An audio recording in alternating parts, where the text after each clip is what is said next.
It's Stock Indices here where I go over economic indicators and my thoughts on the overall economy and what I think is going to be happening in the stock market. So hopping straight into this video here. Hope you guys are having a good day, and because I'm having a good day. So we're going to hop straight into this video here with the key economic indicators to pay attention to today.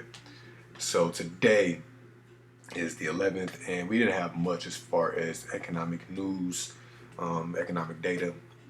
And so, if you're new to my channel, I use economic data that the Census Bureau puts out for us to come up with an assumption of what direction I think the market is going to go into, using this as well as charts and other metrics to kind of put together a strategy for myself. So we only had two main key indicators today, which made it very simple.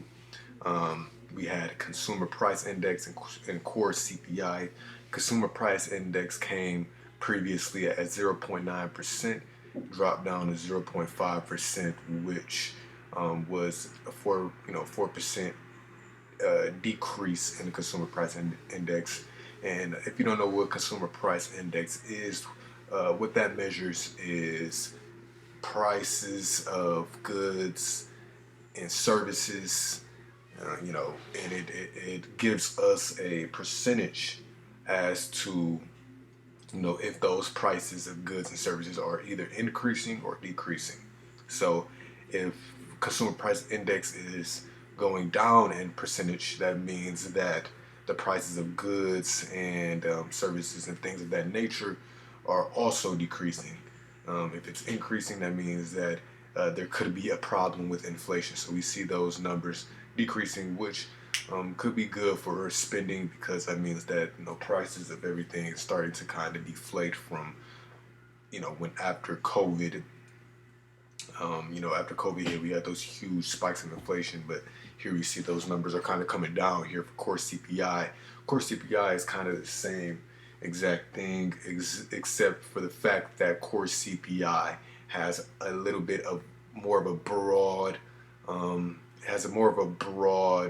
array of goods and things that it's measuring, as far as energy and it has more things that consumer price index doesn't really measure when it comes to how the prices are moving. So core CPI are including those more of a broad perspective of the market here.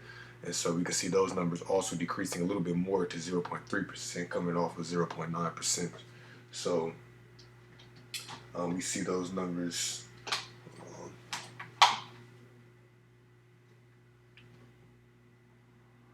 We see those numbers coming down as well. And so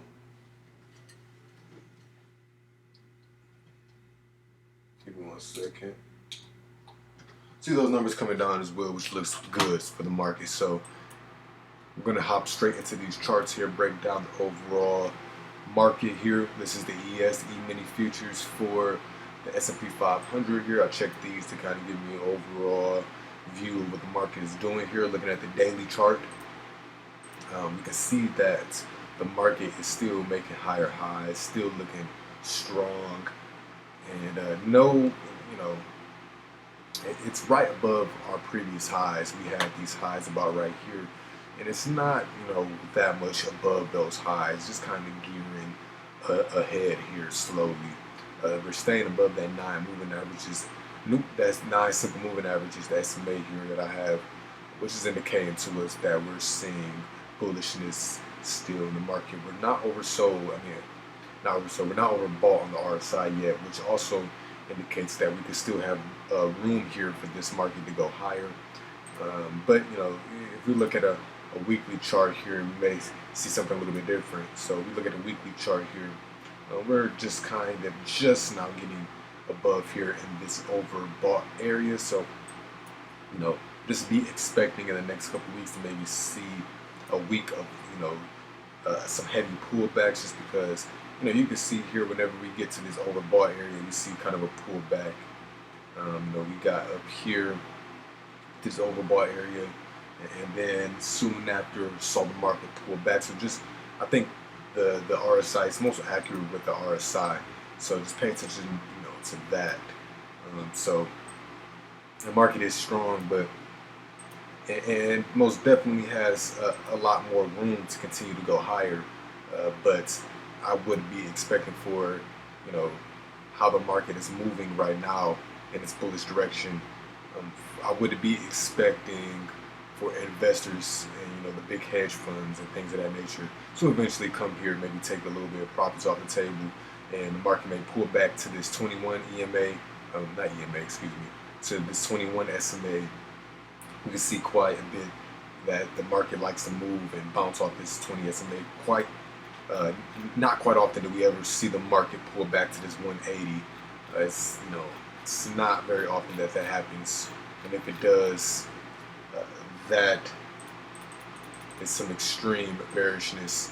So we don't really see that often at all. So we'll continue to stay above there. If it ever gets below there, below that 180, that would just be very catastrophic. And yeah, so market's still bullish here. Going and paying attention to the VIX now. Volatility index here, we see volatility is still on those lower levels. Volatility is about 16 right now compared to previously we got it up to levels as far as 21, even 30 before, 26, 28 and stuff like that. So compared to those big spikes of volatility, we're still in that no fear zone, as I like to call it, for volatility. And so as long as volatility is staying below these 21 and 9, as long as it doesn't get, whenever volatility smashes up and then the 180 has to catch up towards it, we see the 180, whenever it starts moving towards that, that means that we're seeing a little bit of fear in the market, and we get way above the 180. Okay, now we're seeing lots of fear in the market, but as of right now, we're not seeing that. So market is still stabilized, in my opinion. So next thing we're going to be looking at is the Qs here. Qs is a NASDAQ here, very similar to the S&P 500, kind of giving us that overall feel for the markets here. So NASDAQ seeing a bit of a double top, didn't get much above previous highs at all. We can break it down in a 4-hour chart and see what it looks like there. Yeah, we can see just barely got above those highs. So seeming as though there has to be some sort of selling barrier above here, some sort of area that sellers are paying attention to and not allowing the NASDAQ to push higher here. So the S&P pushing higher, but NASDAQ here seeming to have some trouble pulling back right now. And so just watching out for that wall here, watching out for maybe these lows about right here. That's kind of where I see that the previous high at, before we started to push up higher, when we did have some levels down here that we could also pay attention to. But as of right now, we're kind of sitting in between this 368.75 and then this 365.16, 365 area here. So we're kind of channeling in between here. We want to see how the market reacts if we stay neutral, or if we break down, maybe on the 4-hour chart, get to the 180, bounce off of that. If we see that, then that'll give us some indication. If we break below here for the NASDAQ, I would expect maybe volatility to support that. But as long as volatility stays low, I don't really see the market, breaking down into these lower bearish areas. So I really look at volatility to support any indice, any index, and I look at volatility to support, my assumption on whether or not that market is actually seeing, a real pullback or not. So Qs, just seeing some heavy selling pressure up there. Just staying patient, waiting to see if it's going to continue neutral or actually break down and continue to go lower for the Qs here. So as of right now, though, just staying in this channel for the NASDAQ here. So the last index that I usually look at is going to be the Russell 2000. Russell 2000 has been in a very large and extended channel, since we had this run up. And, we've just been 180 is completely caught up to it on the daily chart. That's how long that this channel has been going on for, how long this neutrality in this market has been going on, that the 180 is completely caught up to it. And I would it has already made a bounce and it's kind of staying right above there. And so we want to see, we want to see the market continue to stay above this 180. If it gets below this 180 and breaks below this channel, then we could see some very heavy selling pressure, I believe, for this market. So we want to see it stay above this 180 here.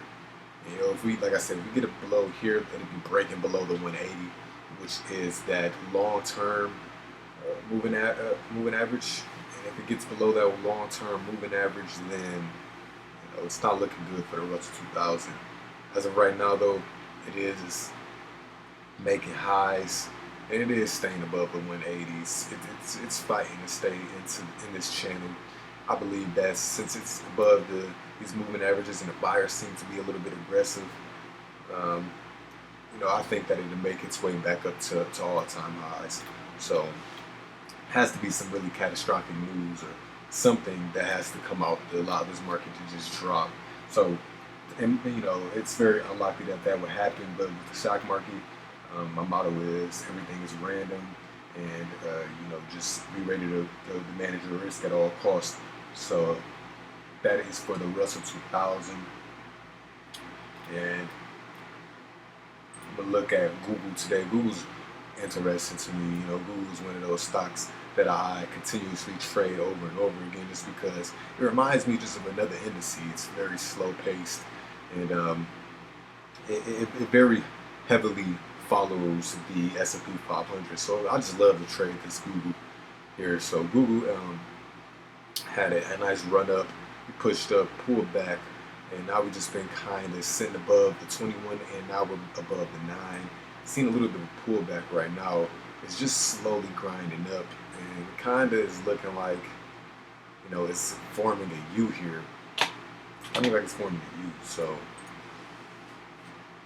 now that it's forming a U, it could break out. It could be like a cup and handle pattern that we are seeing here, and it could, do something like this. How we got this cup and handle here. You see that, and it could just break down. So be watching out for Google. That's what I'm gonna be looking at. I'm in some put credit spreads for Google. So if that happens, that won't be good for the put credit spreads. But if it does happen, I'm not that deep. I'm not in that heavy with the put credit spreads. I can always make it into an iron condor. I don't think that if it does break down, and with the S&P being as strong as it is, I don't think that Google will push below the 21-day moving average. And let me look at my positions really quick. So my short strikes are at 26.85, which is a little bit right below this red line here, a little bit right below the 21 day. So I think the 21 day could be my protection. So you just see the pattern in the past, how the 21 day has acted to Google. Very few times where 21 day has actually been breached by Google. So pretty confident that right now won't be the time it happens. If it is, I'm ready to manage my risk on that. So that is all I'm going to be going over today for Stock Indices. Hope you guys found this video information. If you did, leave a like, comment, subscribe, and I will see you guys in the next one. Thank you.